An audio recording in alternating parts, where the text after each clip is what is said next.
os léxicos de grego, enfim. Eu só estou dizendo isso para você entender que falar sobre a essência dos ensinos de Jesus é se você abrir a Bíblia e imaginar alguma coisa que seja fruto das suas convicções pessoais e dizer, ó, isso aqui possivelmente era o que Jesus queria para mim e para a tua vida.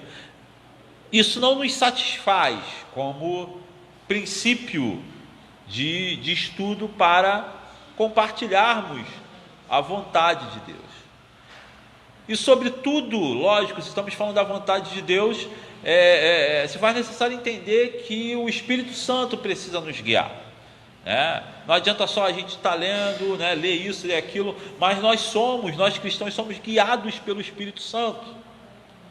E acima de tudo, acima de qualquer leitura, de qualquer interpretação, o Espírito Santo é quem nos conduz para essas leituras.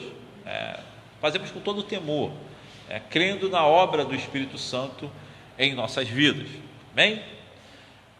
Então hoje nós vamos trabalhar um texto que se encontra em Mateus, capítulo de número 12,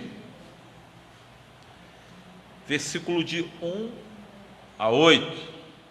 Mateus 12, de 1 a 8. Se você puder acompanhar comigo na sua residência, fique à vontade, tá bom? Mateus 12, de 1 a 8.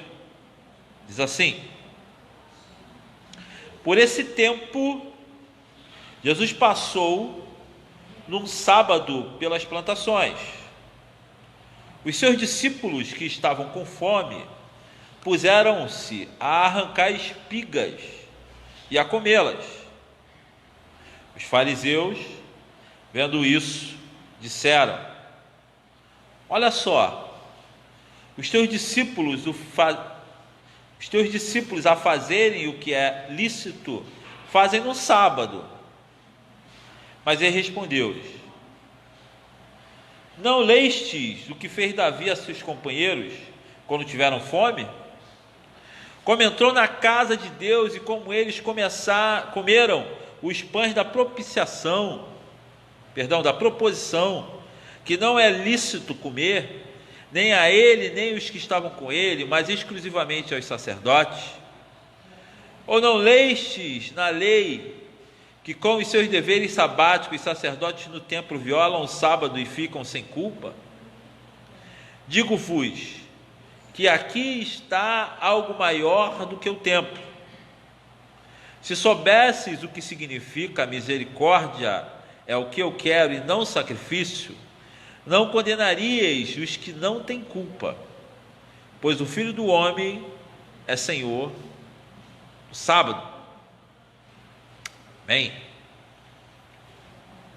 Esse é o texto que nos dá a base para a nossa reflexão do dia de hoje. Eu quero te convidar você a fechar os teus olhos. Como falamos, cremos na orientação do Espírito Santo, para que Ele complete a sua obra, que já está fazendo em nossos corações, ao sermos alcançados por essa palavra, tá bom? Então quero te convidar você a fechar os teus olhos e nós vamos pedir a Deus para nos conduzir nessa reflexão. Pai bendito, nós te agradecemos mais uma vez pela tua ação em nossas vidas, e nós te pedimos, ó Deus, fala aos nossos corações, através da ação do teu Espírito Santo, para que possamos, ó Deus, discernir a tua vontade, Pai. A tua palavra diz que é o Espírito que nos ajuda a discernir a tua vontade. Por isso nós te pedimos, ó Deus, nos ajude a discernir a tua vontade nesta noite. Pedimos isso em nome de Jesus. Amém e amém. E meus irmãos, essa narrativa que nós apresentamos é uma narrativa bem interessante. Jesus, ele agora entra numa discussão. Mateus apresenta, Jesus entrando numa discussão que vai totalmente contrário a uma perspectiva da lei que se aplicava naquela época. Mas esse discurso apresentado por Mateus no capítulo número 12, ele não existe fora de um contexto. Como nós temos falado, Mateus ele apresenta Jesus como um rabino, um mestre, alguém que sobe ao monte, e aí ele ensina a sua teoria, né? Jesus vai lá no monte, ensina a sua teoria, e agora depois, né, logo após Mateus, lá no capítulo número 8, vai apresentar um Jesus que desce do monte para mostrar na prática o que era o seu ensino. E aí na prática do dia a dia, Jesus vai mostrando tudo aquilo que ele ensina no monte, como se aplica isso na vida diária. E aí ele vem ensinando, só que chega num determinado momento que ele percebe que a seara é muito grande, ele precisa de trabalhadores específicos nessa seara, e ele vai dizer assim, vamos rogar ao Senhor da seara que nos envie trabalhadores. No capítulo de número 10,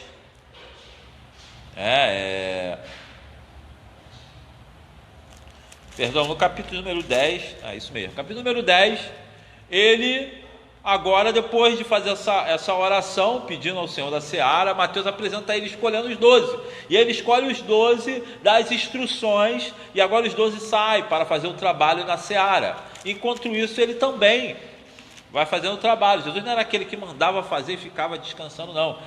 O texto de Mateus vai dizer que agora ele sai também para fazer esse trabalho. E é na saída para fazer esse trabalho que ele começa a se encontrar com algumas realidades que nos propõem para a perspectiva do texto que nós lemos. No capítulo número 11, diz assim, quando Jesus acabou de dar as instruções aos seus 2 discípulos, ele partiu dali para ensinar e pregar nas cidades deles. Quer dizer, então o próprio Cristo vai também para fazer o trabalho.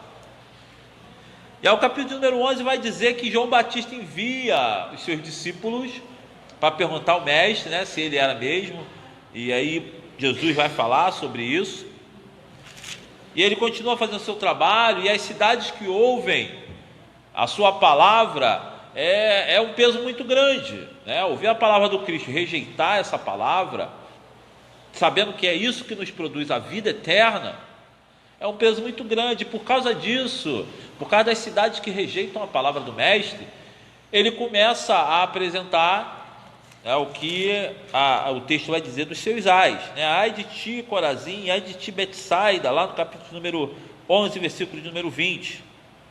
Ele vai falar de um julgamento, de um rigor para as pessoas que não quiseram ouvir ou não quiseram viver o Cristo ainda em vida, sendo o próprio Cristo o condutor da mensagem. É um peso muito grande, mas segue em frente. E aí, no final do capítulo de número 11, ele vai falar algo que tem muito a ver com o texto que nós lemos. Vamos ler junto? Lá capítulo de número 11, versículo de número 28. Diz assim, Mateus 11, 28. Vinde a mim, todos que estáis cansados, sob o peso dos vossos fardos, e vos darei descanso. Tomai sobre vós o meu jugo e aprendei de mim, porque sou manso e humilde de coração, e encontrareis descanso para as vossas almas, porque o meu jugo é suave e o meu fardo é leve. Como eu tenho dito desde o início, e a palavra de Mateus nos reforça esse conceito, Jesus estava intimamente preocupado com os mais pobres, com os mais humildes, com os que tinham maiores necessidades. E para esses que tinham maiores necessidades, a lei se tornava mais pesada. Pensar que pessoas entendiam naquela época que ser perdoado por Deus se fazia necessário um sacrifício, e esse sacrifício não acontecia se não tivesse um animal, e esse animal necessariamente precisava ser comprado na mão dos cambistas na porta do templo. Isso tudo criava um sistema de ganho dentro das sinagogas ou próximas às sinagogas, que fazia com que os mais pobres ficassem oprimidos. Sem contar que aqueles que tinham mazelas sociais extremas, como doenças, eles eram totalmente excluídos da sociedade. Totalmente excluídos da sociedade. Logo, a gente começa a entender que o Cristo, na sua narrativa apresentada por Mateus, tem uma fala muito específica para essas pessoas. Ele vai falar nos versículos anteriores, Mateus capítulo 11, a partir do 25, olha o que ele diz. Por esse tempo, pôs-se Jesus a dizer: eu te louvo, ó Pai, Senhor dos céus e da terra, porque ocultaste essas coisas aos sábios e doutores e a revelaste aos pequeninos. Os pequeninos aqui são os pequeninos que ele fala lá das bem-aventuranças. Não, são os mais pobres. São aqueles que não tenham as mesmas capacidades dos doutores. Percebe que existe um contraponto aqui, né? Ele não está falando palavras soltas ao vento, ele vai fazer um contraponto. Doutores, sábios e, logicamente, o contraponto disso são os mais pobres e aqueles que eram vistos como não tendo tanta sabedoria assim. O Cristo, ele se revela especificamente para esses.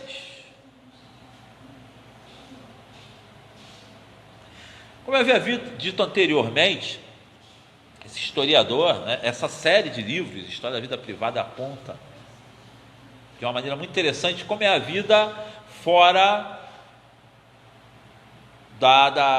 do discurso oficial dos imperadores, da cultura oficial, mas a história da vida privada é uma história de dentro das casas, pelo menos essa é a proposta, entender um subproduto da cultura, como a coisa acontece nos bastidores. E George W. ele é muito interessante quando ele vai fazer uma comparação entre o mundo do evangelho pregado por Paulo e o mundo do evangelho pregado por Jesus. Aqueles que defendem um Jesus com alguma riqueza, e eu já ouvi muito isso, então Jesus não tinha nada a ver isso aí que você está falando, pastor. Jesus ele tinha uma determinada riqueza porque ele morava em Cafarnaum, beirada do mar da Galileia, ia na praia todo dia, quase pensa uma sociedade igual a nossa hoje em dia, que morar na beira da praia é até um determinado luxo, enfim, não é isso. Esse historiador ele vai falar que Paulo, sim, ele investe no evangelho pregado a pessoas de cultura extremamente gregas e romanas. Eram cidades já solidificadas, com pessoas que já tinham um determinado enriquecimento. Essas pessoas se viviam muito bem em cidades como Corinto, própria Roma, Filipos, ou Éfeso. Mas a Palestina do primeiro século é uma Palestina essencialmente ou predominantemente rural. Já começa por aí, de pessoas que tinham a sua subsistência nos campos. E quando a colheita não ia muito bem, elas buscavam a sua subsistência em alguns acordos, vendas e subprodutos na cidade. Muita prostituição acontecia por ocasião da baixa nas colheitas. Quando você não tinha colheita, algumas mulheres que não tinham como cuidar dos seus filhos vendiam seus corpos, muito escondidamente, porque a lei não permitia. E aí por isso você vai entender que no momento em que trazem a mulher adúltera para discussão ali, se ela tinha pecado ou não, se tacavam pedra ou não, Jesus ele entende um determinado contexto que está acontecendo. Não aprova o ato dela, mas não condena, porque entende o que estava acontecendo. Esse momento aqui é exatamente sob essa perspectiva. O texto que nós lemos, Mateus vai dizer que Jesus e seus discípulos estão entrando numa plantação, tinha espigas prontas até para colheita, ou seja, era um momento bom de colheita, mas que eles estavam passando fome. E possivelmente aquele espaço ali era um espaço que poderia ser arrancado as espigas. A questão ali não era porque eles tinham arrancado a espiga de um determinado senhor, mas é porque eles tinham feito no sábado. Essa narrativa e uma outra que vem logo após vai nos ensinar algumas lições sobre a essência do ensino de Jesus. Então eu quero te convidar você a caminhar comigo, para que a gente possa, durante esses minutos que nos resta, esses 30 minutos que nos resta, entendermos essas perspectivas. Na narrativa aqui de Jesus, apresentada por Mateus, o primeiro ponto que nós temos que observar é que para Jesus, a lei era um fardo pesado. Acompanhe comigo, lá de novo, no capítulo número 12, versículo de número 1. Olha o que ele vai dizer. Por esse tempo, Jesus passou um sábado pelas plantações, e os seus discípulos que estavam com fome puseram-se a arrancar espigas e comê-las. Os fariseus, senhores da lei, doutores, vendo isso, disseram: olha só, os teus discípulos a fazerem o que é lícito fazer no sábado. Mas ele respondeu: não leste o que fez Davi, os seus companheiros, quando tiveram fome? Comentou na casa de Deus, e como eles comeram os pães da propiciação que não era lícito comer, nem a ele, nem os que estavam com ele, mas exclusivamente aos sacerdotes. E não leste na lei que com os seus deveres sabáticos, os sacerdotes do templo violam o sábado e ficam sem culpa? Digo-vos que aqui está algo maior que o templo. Se soubesse o que significa misericórdia é o que eu quero e não sacrifício, não condenarias o que não tem culpa, pois o Filho do Homem é Senhor do sábado. Ou seja, aquele discurso anterior que Jesus fala do fardo pesado, do fardo leve, de ter dado um entendimento maior para os menores, um entendimento menor para os maiores. Na prática é exatamente isso que acontece aqui.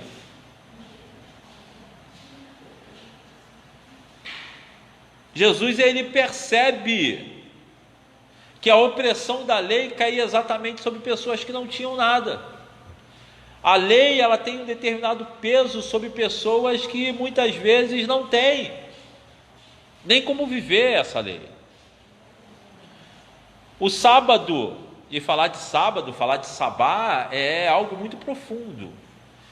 O sábado nosso, eu ainda vivi numa época onde o sábado, algumas pessoas ainda não trabalhavam, mas com a mudança do mercado de trabalho, o sábado passou a ser um produto de consumo dos trabalhadores e das empresas. Logo, o sábado começou a se transformar um espaço também de trabalho. Mas o sabá judaico não tem ligações com o nosso sábado de hoje. Muito pelo contrário, o sabá judaico é uma ideia de descanso própria na lei. E essa ideia de descanso é algo obrigatório para todos que são sabáticos, ou seja, para todos que guardam o sábado. Para todos que, assim, entendem que a lei precisa ser aplicada em toda a sua estrutura. E o sábado, ele tem alguns rituais que precisam ser cumpridos. Entretanto, são rituais que não levam ao esforço físico demasiado. Agora, para pensar comigo, vamos caminhar. Nessa estrutura religiosa, se você tem condições de não trabalhar no sábado, e tem pessoas que você pode pagar para trabalhar no sábado para você, beleza. Nessa estrutura religiosa, se você não pode trabalhar no sábado, mas você tem dinheiro para comprar no sábado, tudo bem. Mas pensa numa estrutura religiosa onde pessoas que não têm nem o que comer são obrigadas a não trabalharem, não fazerem nada, não terem sustento, que trabalhar também não tem a ver só com ganho financeiro, mas tem a ver trabalhar para si mesmo, no campo, colhendo, e o grande problema aqui é que eles estão colhendo. Imagina uma estrutura onde pessoas estão passando fome e precisam cuidar das suas vidas, mas a lei não os permite fazer dessa forma. Essa discussão parece muito própria dos nossos dias. Nós vivemos aí agora um período de quarentena, né? E há quem diga que quarentena é 40 dias e nós passamos já muito de 40 dias. Mas vivemos um período aí de sobreaviso e ainda estamos vivendo na realidade. Para pessoas que têm o seu ganha-pão, pode fazer o seu home office, né, o seu trabalho em casa, em uma estrutura totalmente confortável, falar em ficar em casa foi muito fácil, ou foi mais fácil. Mas imagina pessoas que eram comerciantes, que necessitavam de estar na rua para ganhar aquilo que era necessário, e agora o seu sustento foi tirado. Como ficou essas famílias? E é lógico, nós não vivemos na época de Jesus. Na época de Jesus, o Estado não era obrigado a pagar uma determinada verba para os seus moradores, por causa dos impostos, enfim, não era obrigado. Hoje o governo federal é obrigado, né? O Estado ele está aí para cuidar da população. Mas eu quero voltar, não quero discutir política, não, quero voltar para o nosso texto, só para você compreender do que Jesus está falando. E Jesus ele é sensacional quando ele percebe que havia uma brecha nessa lei. Ele percebe a brecha na lei. E qual era a brecha na lei? Ele vai falar assim, Davi, quando estava com os seus homens, e eles estavam passando fome, eles entraram e colheram espigas. Ninguém fala de Davi, porque é Davi. A gente que é pequenininho, todo mundo reclama, né? Mas como é Davi, ninguém fala. Ele vai citar uma outra, vai falar assim, eu não falei de Davi, mas tem uma no templo, né? No templo o sacerdote, mesmo no sábado, faz o seu trabalho. A lei não diz que no sábado o sacerdote está desobrigado a fazer, não dizia isso. O sacerdote trabalha no sábado e nem por isso fica culpado pela sua pena. Agora imagina pessoas que passam fome. O que Jesus está mostrando aqui? Existe uma lógica para toda ação religiosa. A religião ela não pode ser fruto nem de uma prática exagerada, né, achando que vai se tornar mais santificado se você for uma pessoa muito rígida nos dogmas, nem é um espaço da não ação para os necessitados. É interessante perceber que Jesus ele quebra o sistema se na frente dele tiver pessoas passando dificuldade. Ou seja, Jesus entendia a realidade. Trazendo para os nossos dias, a igreja ela tem que ser esse espaço de ir além da perspectiva humana para a miséria, para as mazelas humanas. Nós precisamos ir além. Nós precisamos necessariamente aprender com Cristo que misericórdia é melhor que sacrifício. Recentemente aconteceu um episódio muito interessante, né? Tivemos uma questão a ser resolvida, se eu não me engano foi numa quarta-feira, dia de culto, e durante o culto, no nosso WhatsApp, estava rolando uma conversa de uma situação que estava acontecendo. Aí depois, quando eu terminei a live, vieram falar, minha esposa falou, poxa, aconteceu isso, e tudo mais, a pessoa não quis ficar na live, participar do culto, enfim, foi embora, foi resolver a situação. E aí me questionaram, eu falei, olha só, eu estou com ele, eu estou com essa pessoa, porque a necessidade que ele foi resolver é primeira do que estarmos cultuando numa live.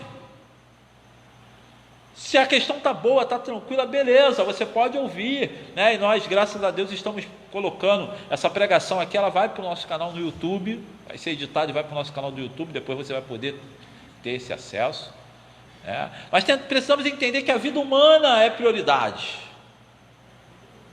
não são os nossos dogmas, não são as nossas doutrinas. Jesus constantemente vai questionar isso, né? Quando ele vai falar do bom samaritano, em João, o sacerdote passa ao largo, o levita passa ao lado, né? Os dois grandes religiosos da escritura judaica, o sacerdote e o levita passam ao largo, mas aquele que não era nem visto como alguém digno é que vai ajudar, ou seja, ajuda precisa ser em primeiro lugar.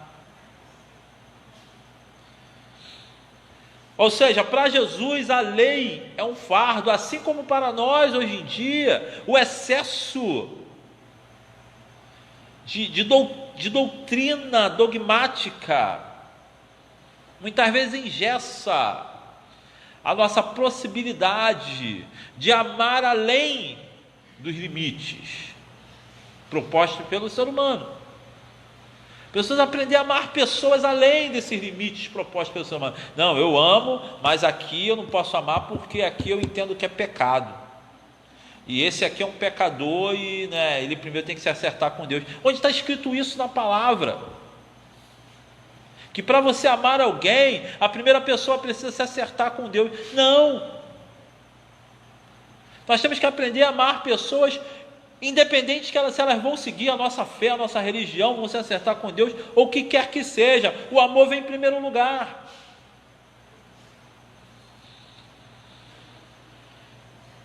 Tem um outro texto que vem logo após a esse que nós lemos, continua na mesma perspectiva, lá em Mateus capítulo número 12. Esse texto vai nos dar luz a um ensinamento muito interessante. Olha aqui na hora para... Mateus capítulo número 12, a partir do versículo de número 9, diz assim, perceba que Jesus vai entrar na mesma discussão de novo. Partindo dali, de onde eles estavam, a questão do milho e tudo mais, ele vai entrar na sinagoga. Agora Jesus vai confrontar diretamente. Ora, ali estava um homem com a mão atrofiada. Então perguntou-lhe, a fim de acusá-lo, as pessoas queriam acusar Jesus: é lícito curar aos sábados? Jesus respondeu: quem haverá dentre vós que, tendo uma só ovelha e caindo ela numa cova em dia de sábado, não vai apanhá-la e retirá-la dali? Ora, o homem vale muito mais do que uma ovelha. Logo, é lícito fazer o bem aos sábados. Nossa, que palavra maravilhosa. Em seguida disse ao homem: estende aí a tua mão. Ele a estendeu e ela ficou sã, igualzinho a outra. Então os fariseus, saindo dali, tramaram contra ele sobre como acabariam com a sua vida. Nossa, é de uma maldade extrema esses fariseus. Mas vamos lá, vamos pensar. Jesus agora sai do campo e vai direto para a sinagoga, como quem quer confrontá-los. E aí ele entra na sinagoga, começou a olhar aquele cenário, e ele acha dentro da sinagoga uma pessoa sentada lá, quietinha na dela, com a mão atrofiada. Perceba bem, é um local de culto. E nesse local de culto tem alguém com uma necessidade. E aí Jesus faz a pergunta. Aliás, eles fazem uma pergunta para Jesus: é lícito você curar esse homem no sábado? Como quem? Você está dentro do templo agora, você não está mais nas espigas, Você não está, já não é questão de fome. E essa pessoa pode esperar até amanhã. E aí Jesus fala o seguinte: se você está na tua casa, a tua ovelha está em perigo. Está falando do comércio, A tua ovelha está em perigo. A ovelha não se via só para ele comer, a pessoa também vendia, aquilo que era o fruto da ovelha, enfim. O teu ganha-pão está em perigo, você está dentro de casa. Você salva ou você deixa morrer porque é sábado? Jesus é tremendo, porque ele está confrontando a vida privada daqueles homens, a vida diária daqueles homens. E o que a história nos ensina é que nós somos alguém, nas nossas relações sociais fora de dentro de casa, e costumamos ser outro e outra dentro das nossas casas. Todo cristão é sempre um bom cristão dentro da igreja. Muitas vezes, quando sai da igreja, que é confrontado no seu dia a dia, não consegue viver essa cristandade toda, esse cristianismo todo. Glória a Deus quando percebemos isso e podemos nos corrigir, para não vivermos com discursos hipócritas. O que Jesus está falando é a hipocrisia humana. E eu fico imaginando quantas vezes dentro das nossas igrejas pessoas entram com algumas necessidades, e eu já presenciei muito isso, me dói o coração dizer, é de uma maldade extrema se uma pessoa adentrar uma igreja, passar uma necessidade, e a igreja esperar terminar o culto para ajudar essas pessoas. Eu já vi isso acontecer. Não, senta aí, participa do culto. Se a pessoa participar do culto, bem, a gente ajuda. Se não participar, vai com Deus. E aí tem que assistir o culto, mas está com fome, a família está com fome, está tendo necessidade. Jesus confronta a natureza humana quando faz isso.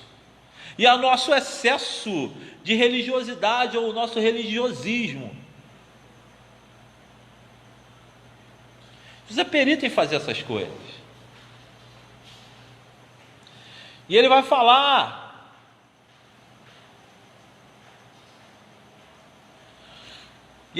com aqueles homens que, se a prática deles dentro de casa não era essa, de serem extremos na lei, por que aquele homem com a mão ressequida não podia ser curado num dia de sábado? Ou que para alguns cristãos seria o dia de domingo? Porque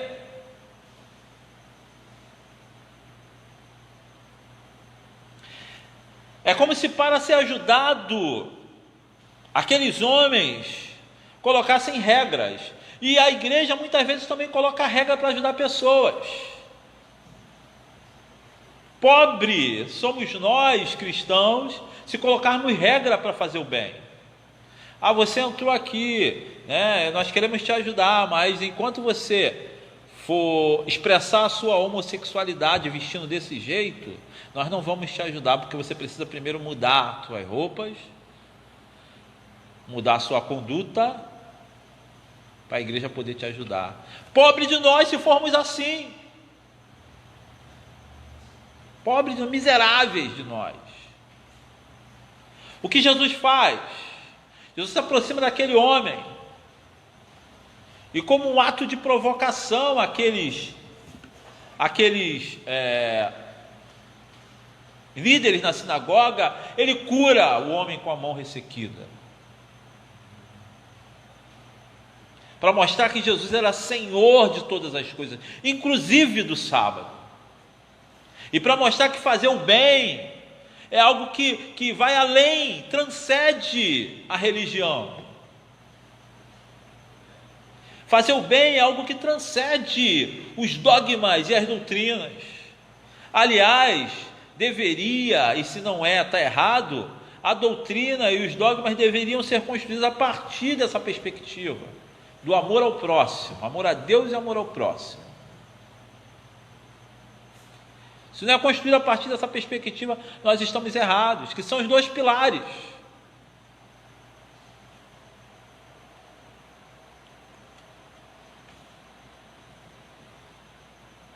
Ou seja, se em primeiro ponto a lei apresentava um fardo pesado, agora Jesus está apresentando o seu fardo, e o seu fardo é leve. O fardo de Jesus era leve. Jesus estava ali para tirar o peso da lei ou do excesso religioso da vida das pessoas.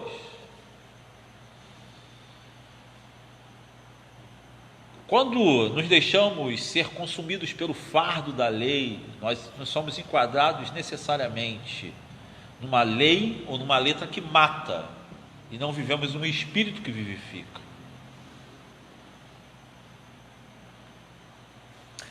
Essa estrutura de pensamento de Mateus, ela vai se encerrar no capítulo 12, versículo de número 15 ao 21.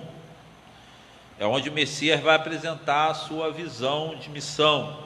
Acompanhe comigo, capítulo número 12, a partir do versículo número 15, diz assim: ao saber disso, Jesus afastou-se dali. Muitos o seguiram, e ele os curou. E proibia severamente de torná-lo manifesto, a fim de que se cumprisse o que foi dito pelo profeta Isaías: eis o meu servo a quem eu escolhi, o meu amado a quem minha alma se compraz. Porei o meu espírito sobre ele, e ele denunciará o direito às nações. Ele não discutirá, não clamará, nem sua voz nas ruas se ouvirá. Ele não quebrará o caniço rachado, não apagará a mecha que ainda fumega, até que conduza o direito ao triunfo, e no seu nome as nações porão a sua esperança. É um texto de Isaías belíssimo, né? Mas para entendermos melhor esse texto, eu quero te convidar a ir lá em Isaías capítulo número 42. Olha como o texto se torna mais belo ainda, né? É um texto muito bonito. Isaías 42, a partir do versículo de número 1, diz assim: eis o meu servo que eu sustento, o meu eleito a quem eu tenho prazer. Pus sobre ele meu espírito, ele trará o direito às nações. Ele não clamará, não levantará a voz, não fará ouvir a voz nas ruas, não quebrará a cana rachada, não apagará a mecha broxulente. Com fidelidade trará o direito, não vacilará nem desacossará, até que estabeleça o direito na terra, e as ilhas aguardem seu ensino. Assim diz Deus, que criou os céus e os estendeu, e que firmou a terra e o que ela produz, e o que deu o alento aos que povoam, e o sopro de vida aos que se movem sobre ela. Eu, Deus, te chamei para o serviço da justiça, tomei-te pela mão e te modelei. Eu te constituí como aliança do povo e como luz das nações, a fim de abrirem os olhos dos cegos, a fim de soltares dos cárceres os presos, e da prisão os que habitam nas trevas. Eu sou o Senhor, este é meu nome. Não cederei a outro a minha glória, nem a minha honra aos ídolos. As primeiras coisas já se realizaram, agora vos anuncio outras novas, antes que elas surjam, e eu vou-las anuncio. É um texto de Isaías que aponta uma profecia do Messias, e tanto em Mateus quanto em Isaías, o Messias é quem traz o direito, traz a justiça, traz necessariamente o equilíbrio das coisas. Falar sobre justiça, lógico, nos remete à ideia da balança, né? Onde tudo é pesado, né? E o Cristo traz o equilíbrio para todas as coisas.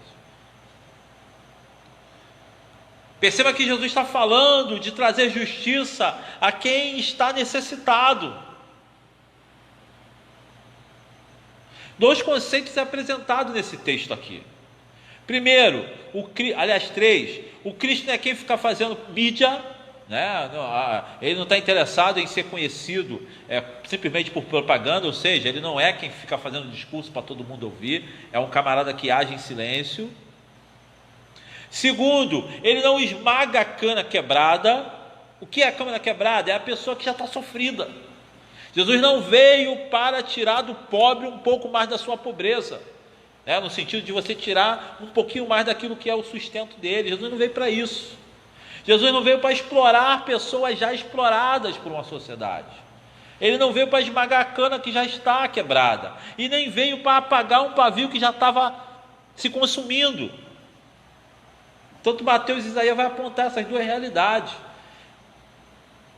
E aí o final do texto de Mateus, ela vai dizer assim: e em seu nome as nações porão a esperança. Ou seja, não é a esperança de eternidade, não, esqueçam isso, não está falando de eternidade, mas está falando de direito, de justiça, de um espaço onde os menores, os pequeninos são ouvidos, e os pequeninos são os mais pobres, são os mais necessitados,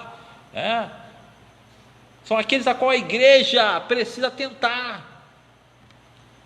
Nós, igreja, a igreja não é um ente separado, não, somos nós, pessoas que cultuamos o Cristo.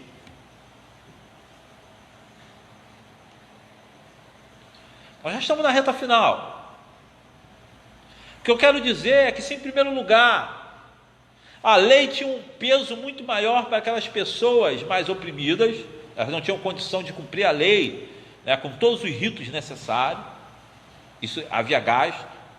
O Cristo apresenta a sua forma de entender o relacionamento com Deus, que tirava esse peso da lei e abria um espaço para pessoas que às vezes não tinham condição de compreender a profundidade da lei, não tinham condição de pagar para estarem cumprindo a lei, mas agora uma liberdade maior para essas pessoas viverem uma intimidade com Deus, uma proximidade com Deus, sem precisar de outras pessoas que fossem fiadores dessa intimidade com Deus. O pastor, ele não é esse fiador da intimidade com Deus. Na verdade, eu me considero um facilitador, Se eu puder facilitar a tua vida no teu relacionamento com Deus, é o meu desejo, Jamais impor sobre você um peso que talvez você não consiga viver. Bem, então a palavra ela vai nos levando para esse lado. Se em primeiro lugar a lei era pesada, a ótica do Cristo era leve, ele tirava o peso de cima das pessoas. Lógico, a ação da graça de Deus ultrapassa qualquer ideia de dogma e de doutrina, A graça de Deus é o favor manifesto de Deus aos homens. E quem é que pode colocar uma lei para isso? Um dia desses estava ouvindo uma palavra,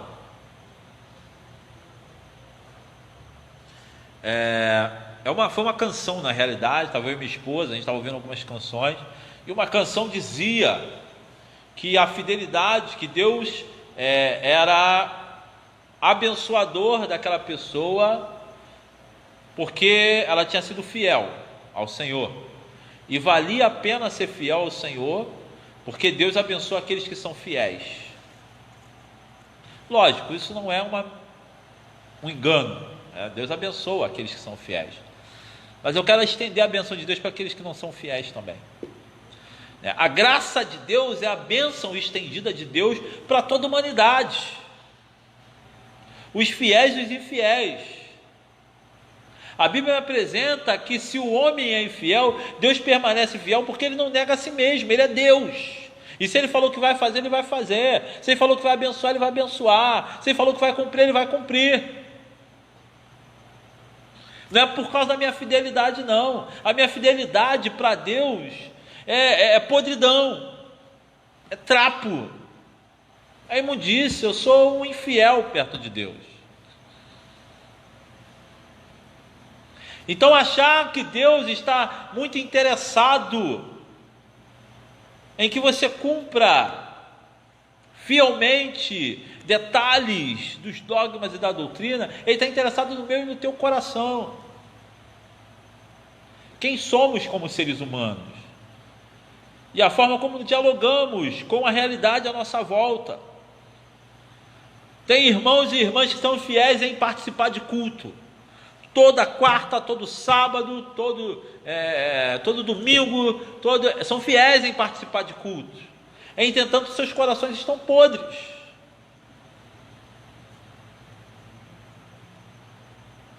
Outros não conseguem participar tanto assim, devido ao trabalho, devido a isso, aquilo, algumas questões, mas tem um coração tão amoroso e abençoador. Se olharmos por essa ótica apresentada aqui, é o coração que Deus quer, é o coração daquele que muitas vezes não consegue estar em todos os cultos.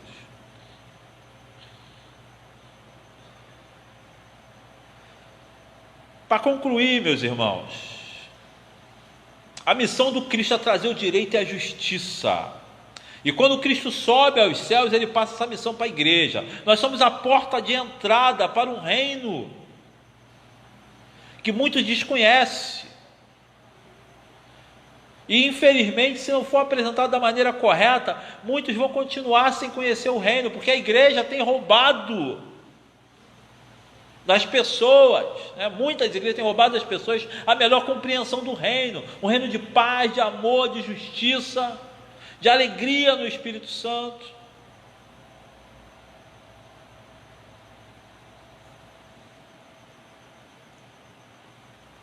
Cristo espera que nós sejamos aqueles que vão representar agora, nesse tempo presente, a justiça e o direito aos povos que não são ouvidos, aos excluídos sociais, aqueles que vivem de verdade, de perto, todas as mazelas.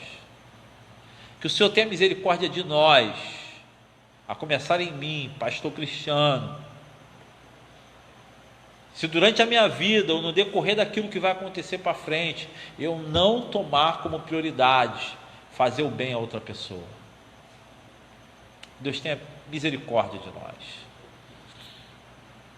Mas se você essa noite entendeu a palavra e entendeu também que andar com Jesus não é viver debaixo de pressões religiosas, muito pelo contrário, o jugo de Jesus é totalmente leve, totalmente tranquilo. Se você entendeu isso, eu quero te convidar você a orar comigo. Nós já estamos encerrando, estamos na reta final. Eu quero ainda fazer essa oração, quero fazer uma oração pelos teus pedidos hoje. Devido ao formato aqui da câmera, eu estou conseguindo visualizar pouco as mensagens, mas Deus conhece aquilo que passa no teu coração. Bom, se você puder compartilhar comigo desse momento de oração, eu vou ficar muito feliz.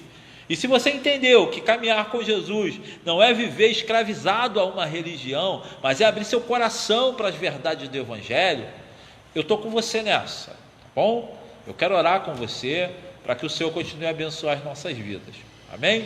Então feche teus olhos, participe comigo dessa oração. Pai bendito, nós te agradecemos, ó Deus, por tudo que o Senhor tem realizado neste lugar, nas nossas vidas. Ó Deus bendito, e nós te agradecemos porque o jugo do Cristo é suave, o fardo é leve. Não há peso na vontade do Cristo para nós, Pai. Não há peso, ó Deus bendito, na vontade do Cristo em ser o nosso condutor, o condutor das nossas vidas. Muito pelo contrário, feliz é o homem, a mulher, o jovem que coloca sua vida aos pés do Senhor e a viver aquilo que Cristo tem para que possamos viver.